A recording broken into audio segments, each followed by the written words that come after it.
Durante uno de esos días, en una noche, no podía dormir. Y yo no sé si eran los romeritos o los nopalitos, y de veras estaba yo, y me tuve que levantar para empezar, tomar un ratito para leer y empezar a escribir.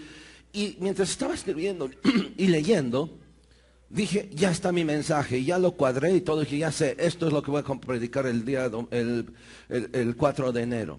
Pero después de esos días, no me sentía a gusto. Dije, no, esto lo tengo que dejar un poquito, yo creo para más adelante. Así que empezamos a orar y a pedir la dirección de Dios. Y empezando a leer el capítulo 12, de Hebreos, vino a mi mente una palabra. La palabra es dirección. Nosotros como iglesia, pero también en cualquier organización, usted y yo somos responsables de una cosa. Tenemos que tener la capacidad de sentarnos frente a los que están en el trabajo o aún en la familia y de expresarles qué es lo que nosotros esperamos de ellos y qué es lo que ellos pueden esperar de nosotros. Y esto usted lo sabe muy bien, usted que está en un negocio o que tiene una empresa. Usted no puede nada más hacer las cosas por hacerlas, sino que usted tiene que sentarse y a cada uno de sus empleados decirle qué es lo que usted espera de él, qué es lo que la empresa espera de él, pero también usted tiene la responsabilidad de decir qué es lo que tú puedes esperar de mí. Lo mismo sucede con la familia. Yo no puedo tener una familia sana si no me siento con mi familia y les digo qué es lo que yo espero de ellos. Ejemplo, de mis hijas. Yo no puedo decirles el día de mañana, cuando ellas hubieran venido con un troglodita por allá, de los que no se bañan cada mes y todo bien acá, papá, te presento a mi novio. Y yo no hubiera podido decirle, mira, ¿sabes qué? No, hasta que tú no termines la universidad, me hagas doctorado, me hagas posgrados y después hablamos. Si yo no se los hubiera yo dicho antes, no sé si me estoy explicando. Ellos sabían lo que yo esperaba de ellos y ellas sabían lo que papá quería de ellos. Lo mismo pasa en una congregación y especialmente entre nosotros. ¿Qué es lo que Dios espera de nosotros? Porque estamos caminando, somos parte del pueblo de Dios, pero ¿qué es lo que Dios espera de nosotros? En Hebreos capítulo 12 encontramos una dirección, por llamarle así, una directriz de qué es lo que tenemos que hacer. Y lo vamos a hacer así rápido para que usted no se incomode mucho con sus niños. Lo siguiente, vea por favor voy a leer los primeros versículos del 1 en adelante. Por tanto, nosotros también, teniendo en derredor nuestro tan grande nube de testigos, despojémonos de todo peso y del pecado que nos asedia y corramos con paciencia la carrera que tenemos por delante.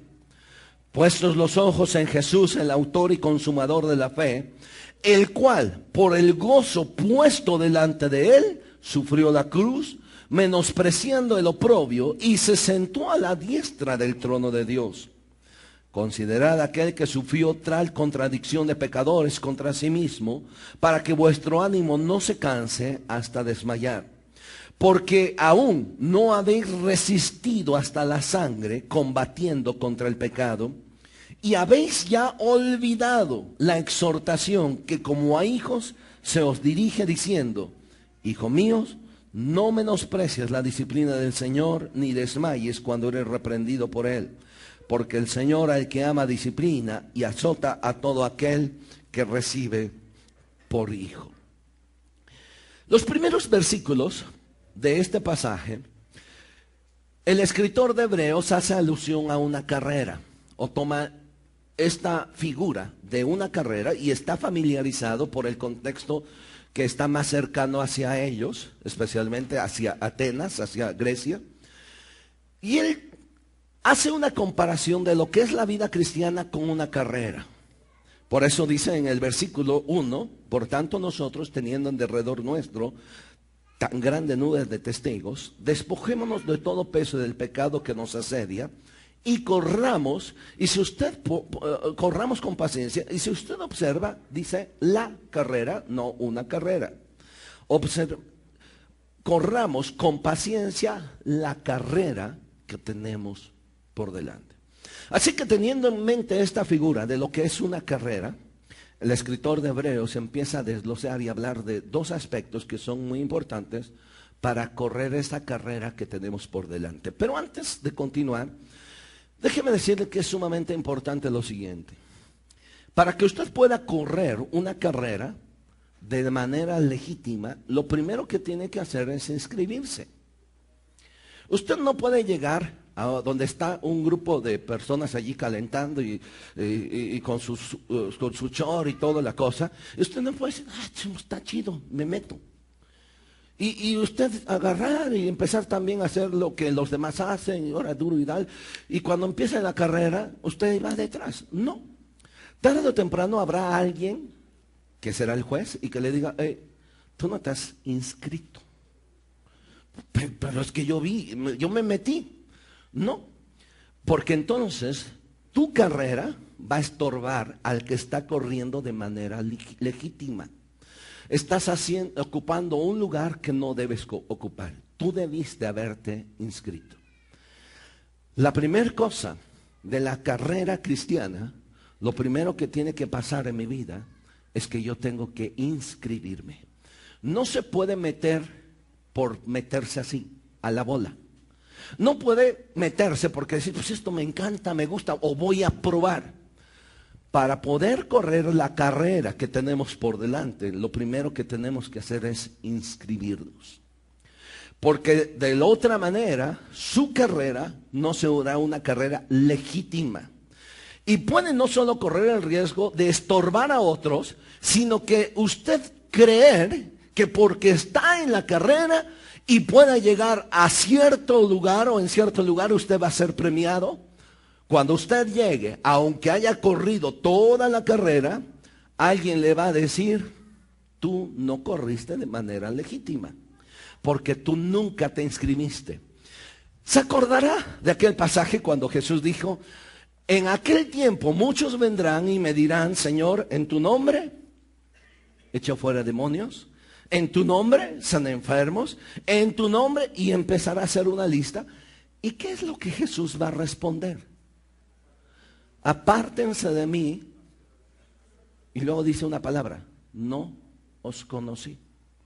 Pero corrí y eché y saqué y hice esto.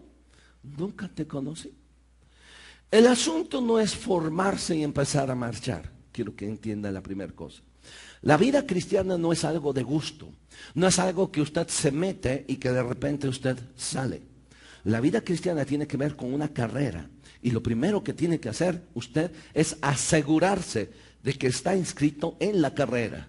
De lo contrario puede estorbar a otro o en su defecto al final del camino usted puede llegar todo sudando, pues yo corrí, le eché ganas, les gané hasta a los otros. Y va a escuchar aquella palabra, no te conozco. ¿Pero cómo? ¿Cuándo te inscribiste? La Biblia nos dice que cuando usted y yo recibimos a Jesús como el Señor de nuestras vidas, en ese momento nuestro nombre se anota en el libro de la vida eterna. ¿Lo sabe eso? Así que en el momento en que usted recibió a Jesús como su Señor, en ese momento, independientemente de todo lo que pasó, fiesta en el cielo, los ángeles tienen una gran fiesta, independientemente de eso, su nombre se inscribió en la carrera. Ahora bien, usted está listo para la carrera que tiene por delante. Teniendo en derredor nuestro, despojémonos de todo peso y del pecado que nos asedia y corramos con paciencia la carrera que tenemos por delante. La primera cosa que tenemos que hacer, ya estamos en la carrera, vamos a empezar. La primera cosa que usted tiene que mentalizarse es que por delante usted tiene una carrera. ¿Usted alguna vez ha visto las carreras de tanto maratón o de los 100 metros y de repente ahí están los 10 corredores, ¿no? Y usted los ha visto estar pachangueando. ¿Qué onda? ¿Cómo estás, carnal? Hombre, vamos a correr. ¿Los ha visto así? ¿Cómo los ve? ¿Concentrados? Allá. Y pueden pasar juntos si no se pelan y no están enojados. O sea, no están allí pachangueando, ellos están mentalizados. Yo quiero llegar hacia allá. La primera cosa que usted tiene que mentalizarse es que hay una carrera que usted tiene por delante. Y usted debe entender que tiene que llegar allá. Esa carrera, ojo, no se corre por etapas. El que empieza la carrera no ve, o sea, pueden ser 100, 200 o 400, o puede ser el maratón. No está diciendo, chicos, está medio lejos los 100 metros y estos están gruesos. Yo nada más le voy a correr hasta la mitad. ¿Qué es lo que hace? Yo quiero llegar. Yo quiero llegar a esa meta. Está precisamente mentalizada. La carrera de la vida cristiana no se corre por etapas. Quiero que escuche eso. Usted tal vez conozca a muchos cristianos o personas que alguna vez estuvieron en la iglesia o en alguna congregación cristiana y de repente usted los vio re bien, ¿sí o no? Hombre, sirviendo, hasta predicadores eran. Y algo pasó y ahora están fuera de la carrera.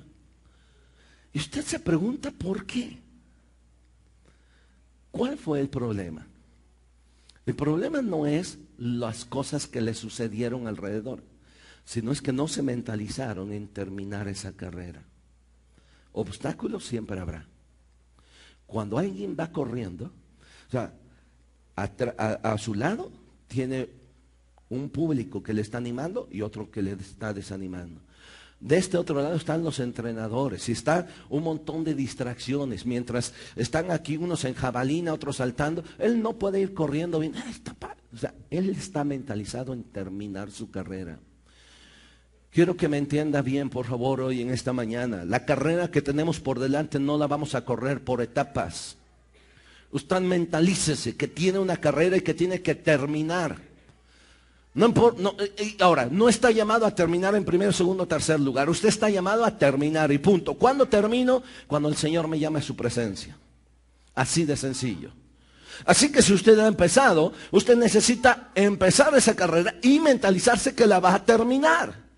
Vuelvo a repetir, no necesariamente usted tiene que llegar al primer lugar. O sea, ¿por qué? Porque aquí hay un elemento muy importante en esta carrera.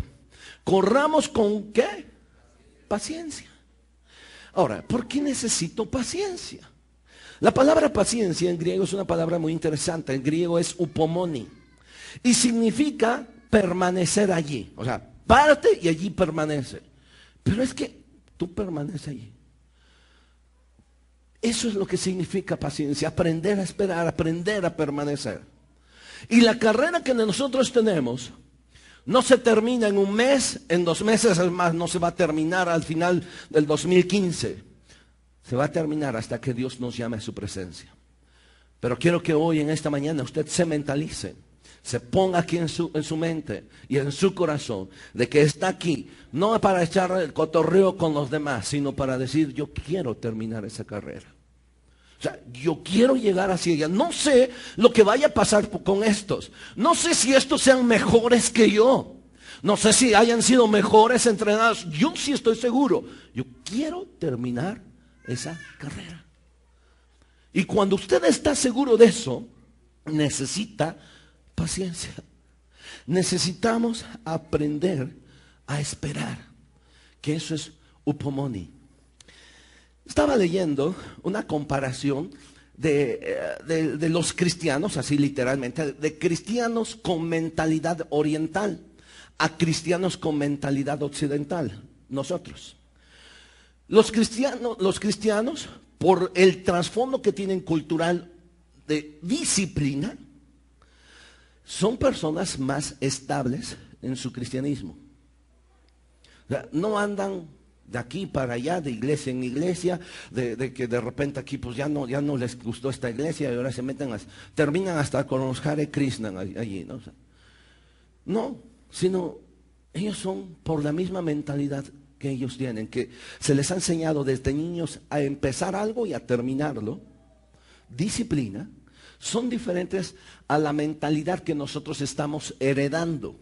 Le llaman que somos hijos de una cultura utópica, una cultura con expectativa a tener derecho a todo, a vivir una larga vida sin pobreza ni sufrimiento y con resultados instantáneos. Esa es la cultura occidental.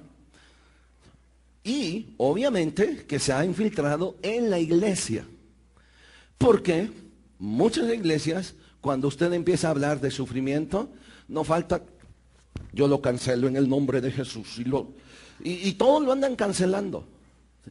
Y lo decreto que ninguna arma forjada. Jesús, cuando llamó a sus discípulos, les dijo, en el mundo tendréis. Te lo cancelo, Jesús, está mal. Te reprendo por andar con esas cosas, porque yo tengo derecho a vivir bien. Mire, de los 12 apóstoles, el único que murió no martirizado fue Juan, y murió de viejo. El resto murió martirizado. Pero se ha infiltrado también esa doctrina, ¿no? La prosperidad, la comodidad. O sea, tú no tienes que sufrir, ¿no? O sea, que sufran los incrédulos, que sufran los que no le creen a Dios. Híjoles, si esa es la Biblia, yo quiero preguntar, ¿dónde dejan a Jeremías? ¿Sabe cómo se le llamaba? ¿Cómo le decían a Jeremías? ¿Se le dice Jeremías? El profeta chilló, porque se la pasaba. ¿Sabe cuántos convertidos tuvo en su ministerio de casi 50 años? Ninguno. Hasta después de su muerte empiezan a ver sus profecías y dicen, sí, tenía razón. Llegó un momento en que Jeremías se sintió tan frustrado que le dijo a Dios, así le reclamó, Señor, ya no quiero hablar más en tu nombre, ni voy a decir más nada de ti. Porque cuantas veces yo hablo y doy voces de advertencia al pueblo, ¡bum!, me ha ido mal. Y si no lo maltrataran, estaba en un pozo huyendo, le fue como en feria. Entonces, nosotros somos parte de una cultura en que lo queremos todo instantáneo. La carrera que tenemos por delante, en muchas ocasiones tendremos que sufrir. En muchas ocasiones. Mire, Hebreos capítulo 6, por favor. Versículo 10.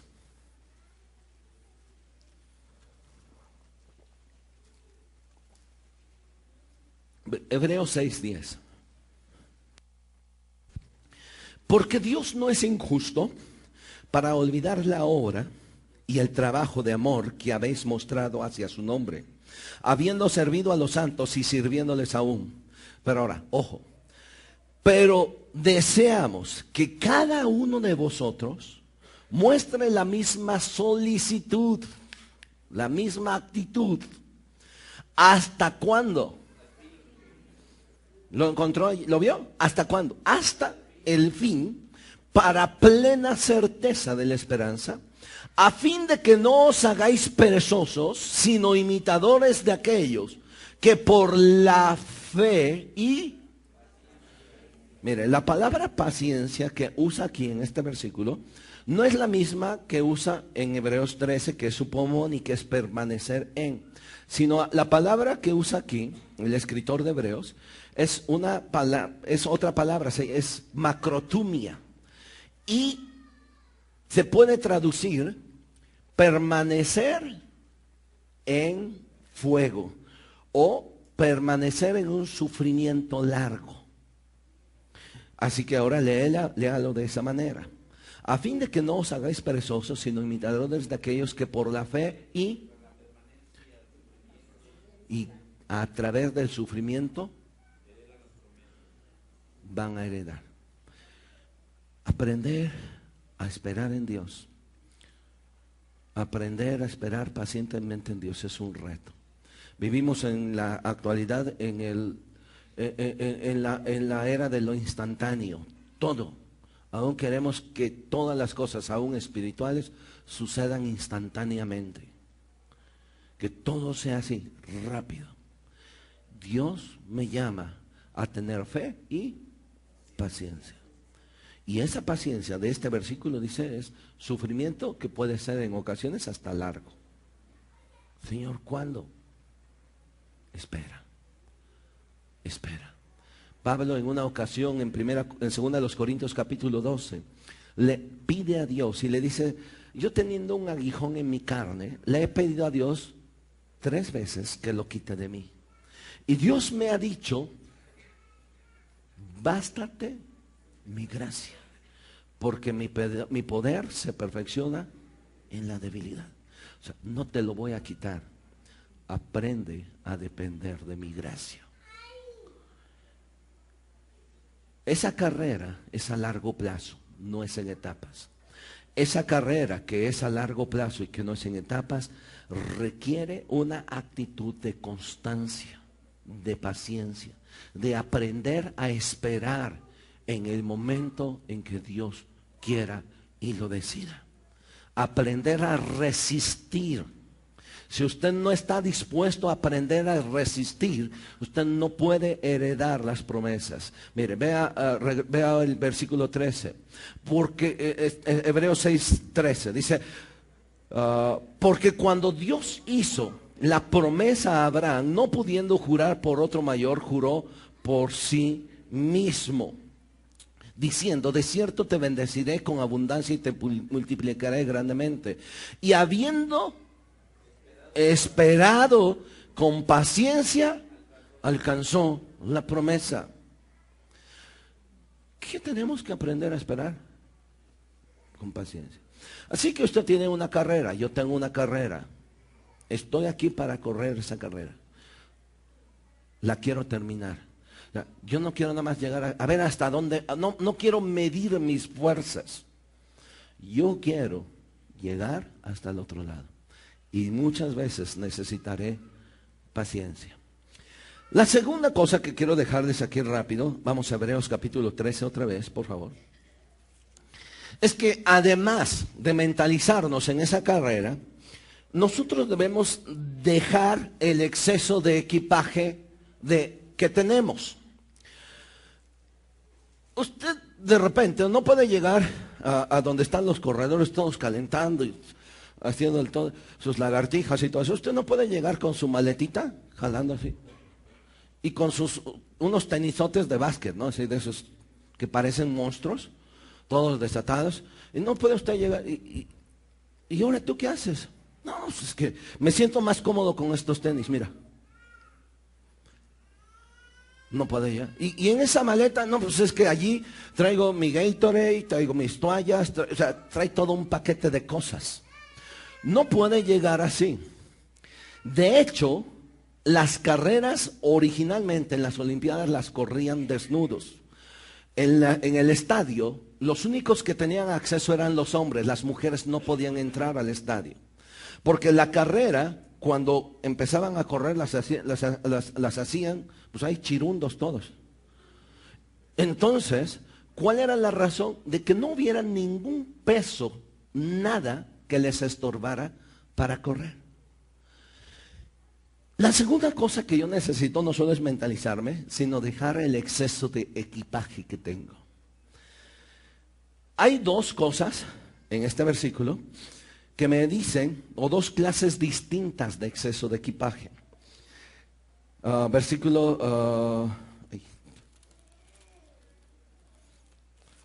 Hebreos 12. Ajá. Por tanto, nosotros también teniendo en alrededor nuestro tan grande nube de testigos, ¿qué tenemos que hacer? De todo peso y del pecado. 2 clases de exceso: pecado y peso. Pecado. Mire, no podemos tener la carrera cristiana jalando pecado en nuestras vidas. Y quiero dejarlo esto bien claro. O sea, lo que este pasaje me dice es que yo tengo que despojarme, o sea, quitarme de todo pecado. Yo no puedo correr con ese pecado a cuestas. Mire, sin que pierda este pasaje, vamos a Romanos capítulo 13.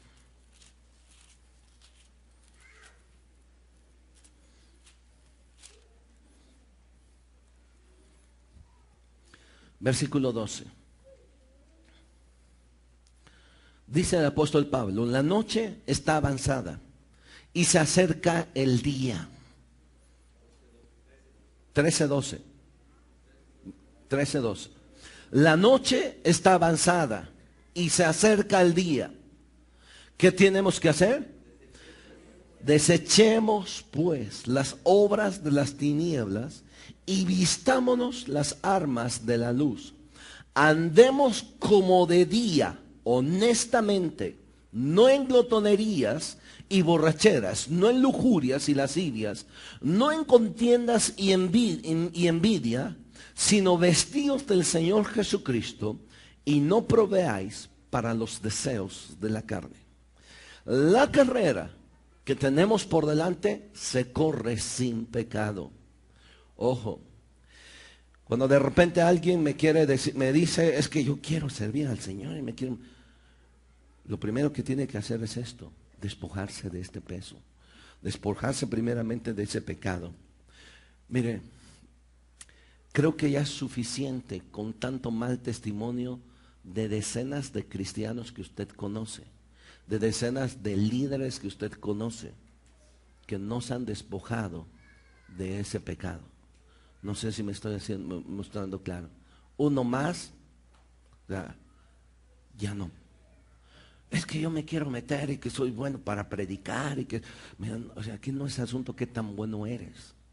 Aquí es que si tú tienes que correr una carrera, la tienes que hacer con temor de Dios, despojándote de todo ese pecado que tú traes. Tú no puedes andar en esa carrera jalando tu maletita con toda tu bola de pecado y de porquería que en tu vida pasada tenías. Pero es que yo quiero correr, yo tengo que hacer una cosa. Dice este pasaje: vistámonos, ya lo que se acerca el día,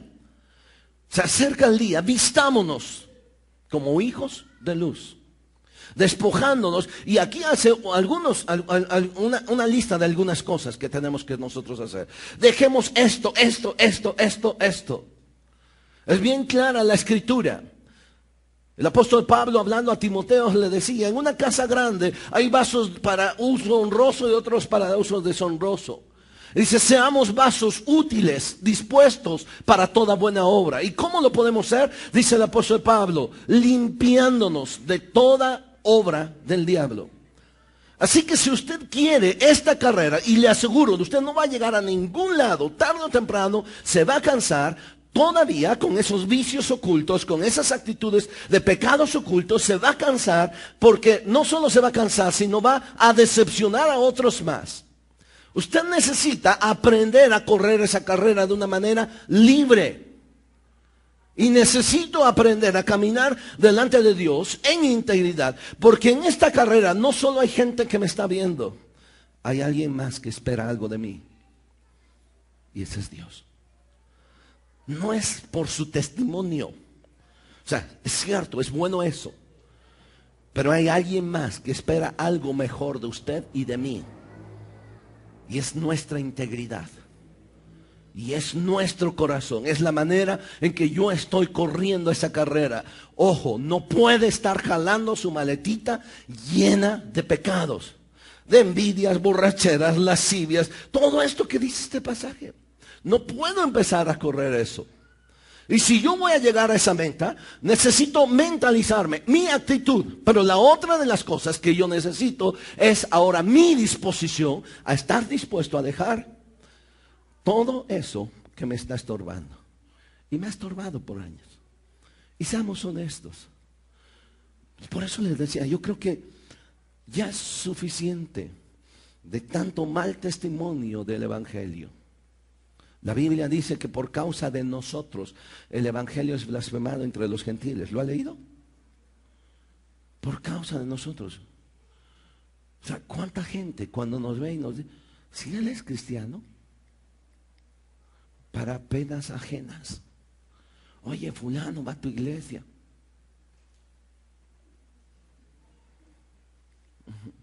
Yo lo conozco y mira, es esto. No sé si me estoy siendo claro, o si usted no me está entendiendo. Pero la segunda cosa que necesitamos, además de mentalizarnos, necesitamos despojarnos, por favor.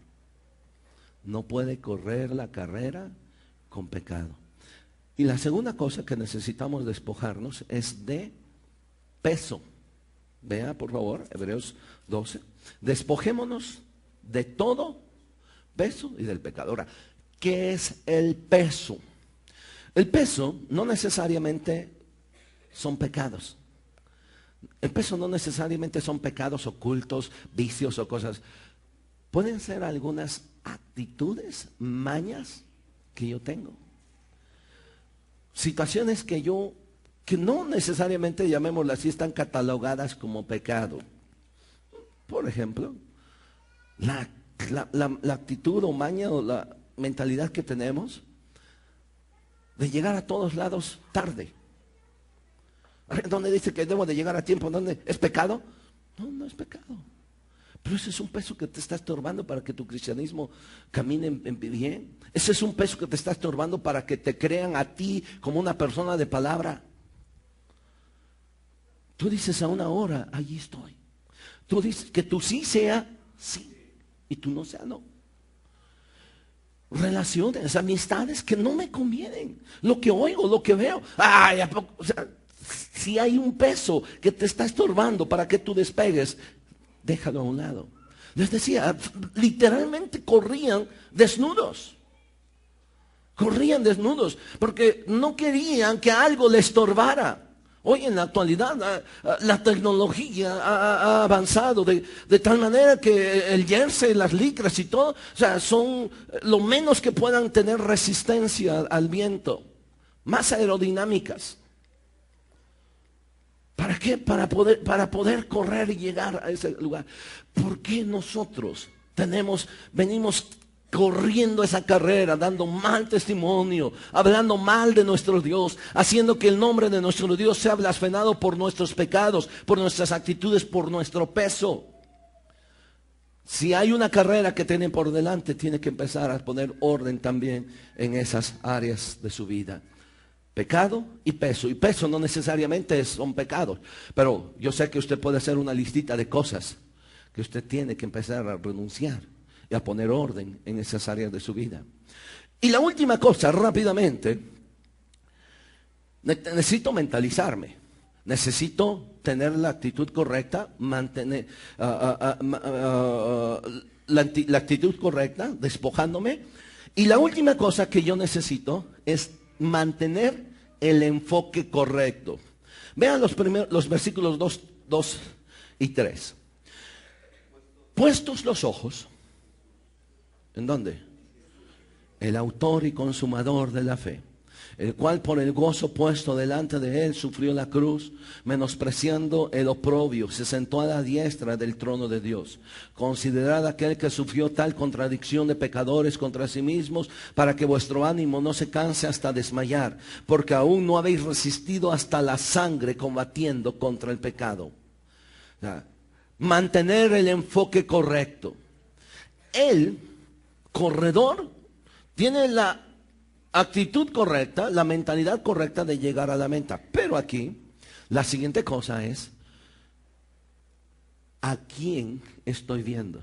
Mire, en el estadio, ellos se paraban, veían la meta, y lo que menos les importaba es si estaba la abuelita allá arriba. Está mi novia, qué guapa se ve. No, es la meta. Y lo que este pasaje me dice, que yo debo de mantener mi enfoque adecuado, cuidar las distracciones que tenga yo a mi alrededor. Les voy a decir nada más 3 distracciones. Las circunstancias que surgen y de las que yo no tengo control. Hay muchas cosas que a lo largo del año surgen y que yo no precisamente las provoqué, sino alguien más las provocó y que ahora me están afectando. Yo tengo que aprender a hacerlas a un lado y a seguir manteniendo mi enfoque. Yo no puedo justificar, no, porque yo no tuve la culpa, para esto ya me están echando, no, pues para que se les quite. Yo tengo que hacer a un lado las circunstancias que yo no tengo control. Eso no me conviene, no me beneficia en nada. Porque mi enfoque es hacia adelante. Mi enfoque es Jesús, el que sufrió por mí. Esto que está pasando, que yo no hice, me echaron la culpa, ¿qué te importa? Déjalos que sigan hablando. ¿Se acuerda de, quizás ha leído la novela de Don Quijote, cuando va llegando y le dice, los perros ladran? ¿Se acuerda qué le dijo? ¿Por qué?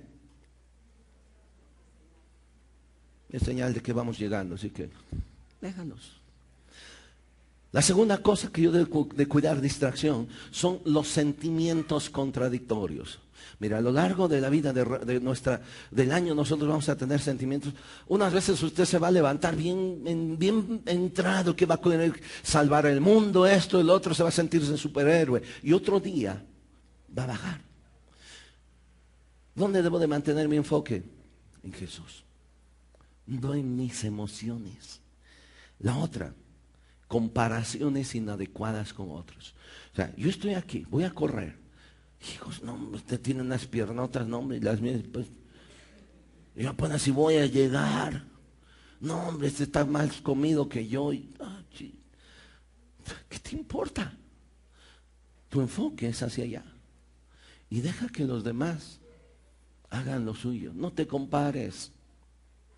No permitas esas comparaciones absurdas en tu vida. Tú y yo somos únicos delante de Dios. Y dale gracias a Dios por eso. Que no hay otro como tú, porque imagínate, el mundo estaría la tercera guerra mundial. Dale gracias a Dios que eres único y que contigo es suficiente. Con que te aguante tu esposa, ya la hiciste. Dale gracias.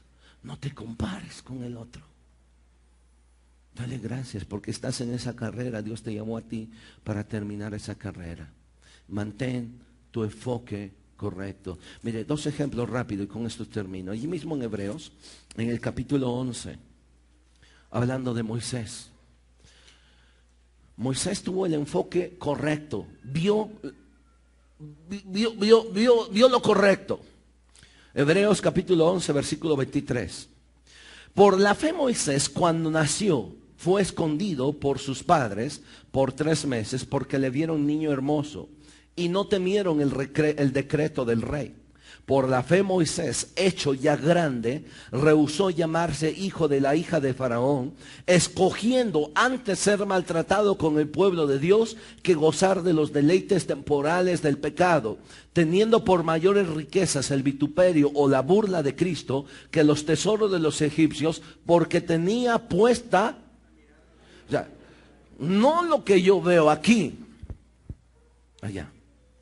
O sea, ¿qué es lo que le hizo a Moisés que terminara de 120 años? La carrera, tenía puesta la mirada en el galardón y le fue como en feria. O sea, primero sale huyendo del palacio, después 40 años en el desierto donde burlas, en ocasiones puñaladas traperas, sus mismos hermanos, todo eso. Pero él tenía puesta la mirada en el galardón. Y él prefirió eso a todo lo que Egipto le estaba dando. A veces nosotros nos vamos con la finta. Tenga mucho cuidado cuando Egipto le ofrezca todos sus tesoros y le diga, todo esto te los doy. Porque puede ser el engaño más grande que usted está enfrentando. Aquel engaño que enfrentó Jesús cuando estaba en ayuno y en oración, que vino Satanás y le dijo, si tú postrado me adoras, todos estos reinos que están aquí, yo te los doy. Y el engaño más grande que podemos tener es que mientras usted esté corriendo, su vida, sus ojos se distraigan con otras cosas, con los tesoros de Egipto. Y usted no termine la carrera.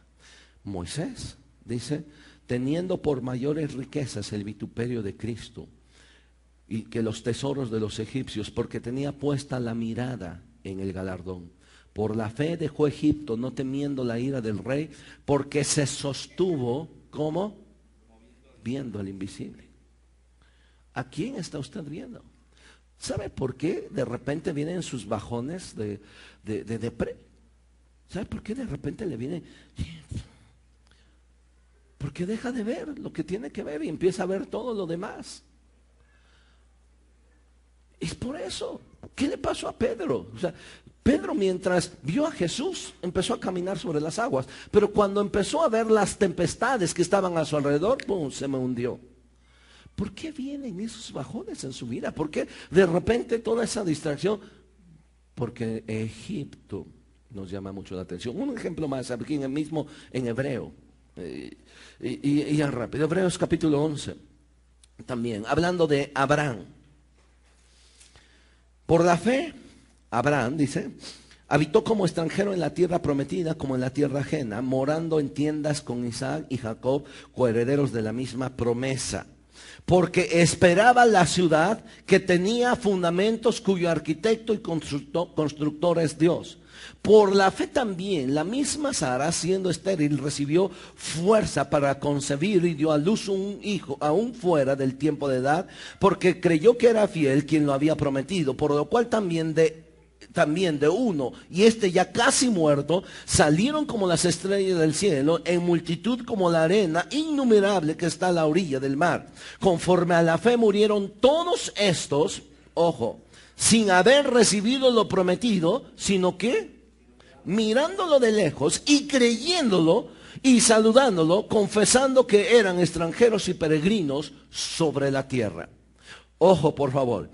O sea, cuando Dios le prometió a Abraham la tierra que fluye leche y miel, este pasaje me dice que Abraham sus ojos no los tenía en Palestina o en Canaán. ¿Dónde los tenía? ¿En esa tierrita de Palestina? En la ciudad, dice más adelante en el versículo 10, cuyo arquitecto es Dios. ¿Ya? ¿Qué a veces nosotros andamos tan enfrascados en nuestra Canaán de aquí? Dios me va a dar eso. ¿Por qué no levantas tus ojos y te das cuenta que hay mayores riquezas que las que están aquí, a las que el Señor te está dando? Abraham no se fue con la finta de Palestina. O sea, él tenía algo más. Él mismo, por eso dice que él se sentía como un extranjero, alguien que estaba pasando, un peregrino. O sea, esta no es mi tierra, Dios me la dio, pero finalmente mi mirada está allá. Este año tenemos que correr. Este año tenemos que enfrentar retos. Este año tenemos que hacer muchas cosas. Pero ¿qué le parece si empezamos a poner nuestra mirada en eso? Póngase en pie un momento, por favor.